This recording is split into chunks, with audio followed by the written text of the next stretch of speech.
Good morning, and it's November 9th, and we're still talking about 1 Corinthians 12 and 8. It says, to one is given the word of wisdom through the Spirit. How do I apply this word of wisdom? One of the things that we struggle with as believers and non-believers as well is wisdom that we think is wisdom. And so you say, well, that's very confusing. What do you mean? Well, good morning, Wendy. What I mean about wisdom is godly wisdom. And we always have a pattern in human behavior that we follow the same routines and we expect different results. And that's not wisdom, that's foolishness. And the Bible tells us about that. And it says to make better choices, to make godly wisdom. So hearing what God has to say gives us a direction to walk the path of godly wisdom.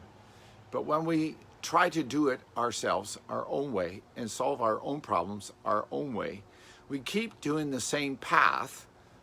Maybe we do a slight variation of it, hoping that we'll control the end result. And the end result should be what we want. Okay. Well, that's not what God is trying to do. God is trying to perfect us so that we can be helpful to other people. If we follow the same patterns of life that we always have and done all the same decisions and walk and talk the same way, we really aren't believers. We're saying we're believers, but we've kept all the old paths and we've kept the old ways of doing things. And we haven't acknowledged the fact that God has required change. He says that you're a new creation. Old things have passed away.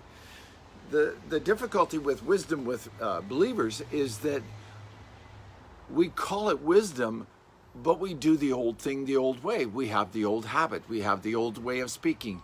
We have the old way of doing. We have the old way of thinking. Sanctification is the work that applies the wisdom in daily life. Sanctification means that I'm being changed from glory to glory. Good morning, Sandra and Rachel. Nice of you to tune in, and thank you for your love and trust, everyone. We need to choose a better path. People have asked me, why does God allow this and this in my life? And why does he leave it so difficult?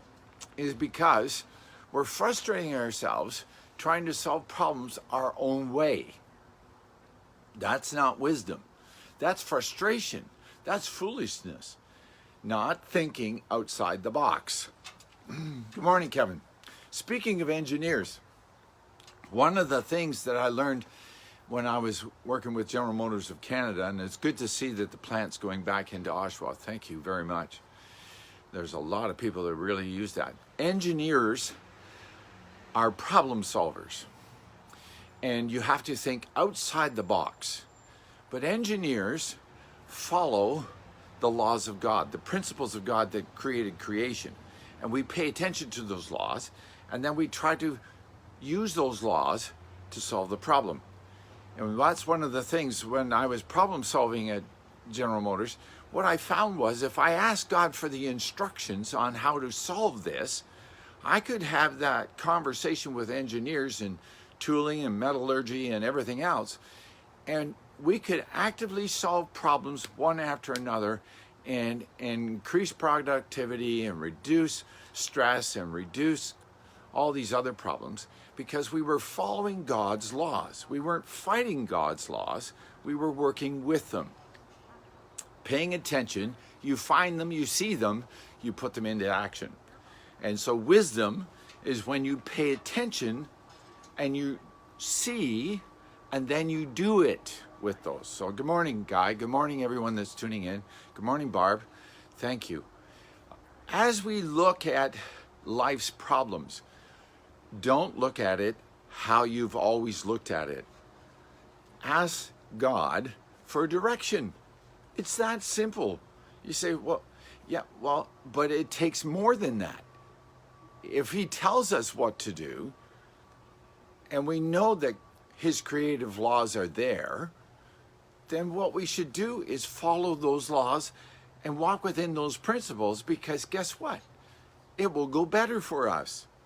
Life will be better for us. Good morning, John. So as you're listening today and you're jump-starting your week, pay attention that we don't get into repetition for repetition's sake, that we pay attention to God's principles and God's word. So we use godly wisdom, and when God says do it this way, that we do it that way. We don't keep trying to do it our way, and then when we're really desperate, then we go, God, help.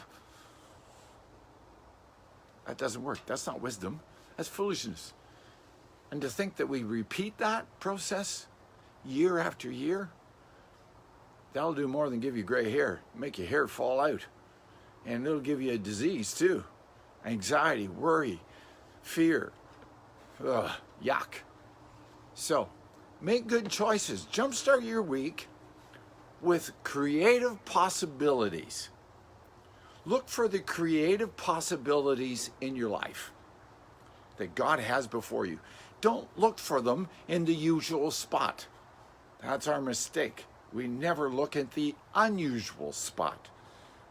And we repeat things and we make it a habit, and it's annoying and So look for the creative miracle. Look for the creative opportunity where you least expect it.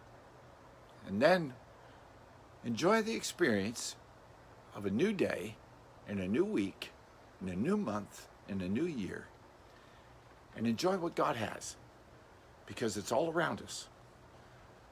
How can parents get so upset about snow, for those of us who have the culture of snow, and kids find so much enjoyment? Because they see the opportunity, and we've left that opportunity behind because we call that immature. Is it really? Or is it that our perspective has become jaded with habits and choices of life? Food for thought, friends. I want to jumpstart your week with a creative opportunity. Quit looking at it the same old way. Put a set of God glasses on and enjoy your week. It'll be a lot better. God bless you. Remember, wisdom has to be put into practice. Have a great day.